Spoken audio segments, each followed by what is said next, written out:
For six-pack abs, this is how most people do leg raises, and it's a waste of time. You can build strong abs and six-pack with leg raises, but only if you really compress your core and perform full range of motion.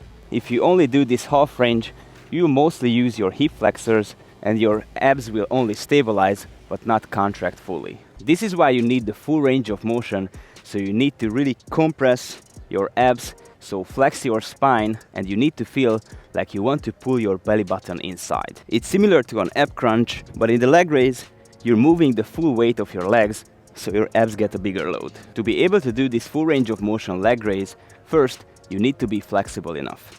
Nothing crazy, you don't need to be a circus artist or anything like that, but you need a good posterior chain mobility, so you need to be able to bend forward and at least touch the floor with straight knees. There are two exercises you can do on a daily basis. The first exercise is the forward bend with straight back, so you need to straighten your knees and then with straight back, just bend forward and come back. You can do this with your arms in front of your body, or you can put your hands on your neck and do it like this. You will feel your deep back muscles and your hamstring stretching like crazy. This is a spine-friendly solution, so if you have any surgeries or injuries in your spine, it's better to do it with straight back. The second exercise is the so-called Jefferson curl. It's from Gymnastics, and in this one, you need to fold forward, vertebrae by vertebrae, forward and come back the same way. So here, you flex your spine as much as you can and you come back. It's important that in the beginning you do it with only body weight, and later on you can use weights and do the Jefferson curl with a dumbbell or a barbell.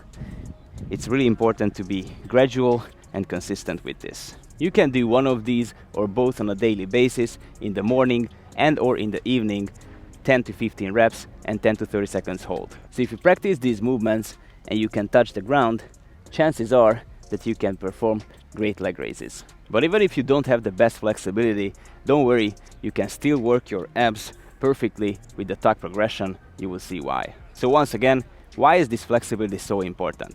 Because in the leg raise, the most valuable part in terms of core strength and six-pack is when you pass the 90-degree hip flexion. Until that point, only your hip flexors are working, but after 90 degrees, you will feel your abs firing up like crazy, and that's the best part for the six-pack. And the other important part is the compression of your abs. So you imagine that you flex your spine and you pull your belly button inside. This is what you do in every ab crunches. So now you know what you need for prerequisites. First, you need good posterior chain mobility, and second, you need to be able to compress your core and contract your abs. And now, let's see the best progressions. The first progression is the tuck leg raises on the floor. Here, you need to press your lower back to the ground and maintain a hollow body-like position. And from here, you need to pull up your knees and bring your thighs as close to your body as possible. If you can perform 10 to 15 reps 3 times, you can move on to the next progression. The second progression is the full leg raises on the floor. Here too, press your lower back to the floor, maintain this hollow body-like position with straight legs, and now you need to move the full weight of your legs and try to compress your core as much as possible and bring your legs as close to your body as possible. Here too, perform 10 to 15 reps 3 times, and then you can move on to the next progression. The third progression is the seated leg raises. I made a whole other video on this exercise. Here you really need the flexibility, you need the compression strength, you also need the hip flexion strength. When you perform this exercise, you might feel some cramping in your thighs, in your hip flexors, but it's all good. You can start by supporting behind your body and do it with one leg at a time, and then just bring your arms closer and further. And if you do this final progression, you will really feel your abs, and if you only do this exercise, you will work a lot on your six-pack. If you can perform 10 to 15 reps of this exercise and even hold the position for like 10 to 30 seconds, you can move on.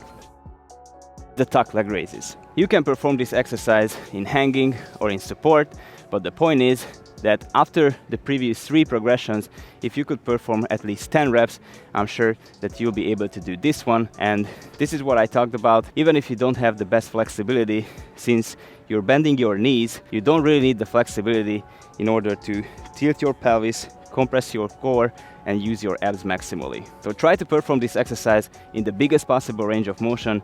Try to bring your thighs as close to your chest as possible, and you will feel your abs firing up. Perform 10 to 15 reps from this one as well. If you can do it 3 times, that's perfect, and you can move on.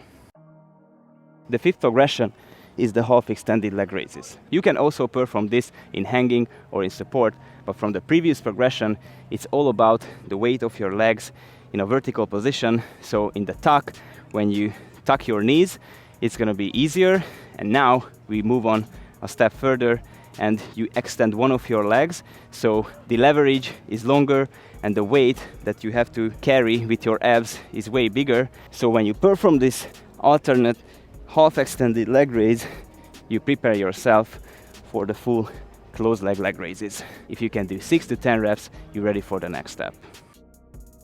The 6th and final progression is the full leg raises, when you will use the longest leverage, the most weight of your legs, and you will work your abs maximally, passing the 90-degree angle. That's the most important part, and compressing the spine, tilting your pelvis, and pull your belly button inside. If you do this technique and you can do 10 reps 3 times, and you eat right, you have a good lifestyle, you will really see those 6-packs. So just to summarize, for strong core and 6-pack, you can do leg raises if you do them right. First, you need the full range of motion flexibility. If you can't do these, you can do the forward folds or forward bends with straight back. You do that daily, 10 to 15 reps, and you will see your flexibility improve instantly. And after that, you need the compression strength. You need some basic core exercises, of course. So even before these progressions, if you do some crunches and some basics like the hollow body hold or V sit-ups, you can get started with the progressions: the tuck on the floor, full leg raises on the floor, seated leg raises, tuck leg raises in hanging or support, half extended leg raises, and then the final full leg raises. If you need the full plan to achieve this with full body workouts that only take 2 to 3 times per week, 1-hour sessions, check out the links below. If you need a personalized training program, apply to one-on-one coaching to get your customized workouts in my app. Otherwise, if you want to work at your own pace, check out the other link below, join my membership, and get access to all my programs, tutorials, daily workouts, and much more. If you like this video, give it a thumbs up, subscribe for more, and now check out one of my earlier videos on the end screen.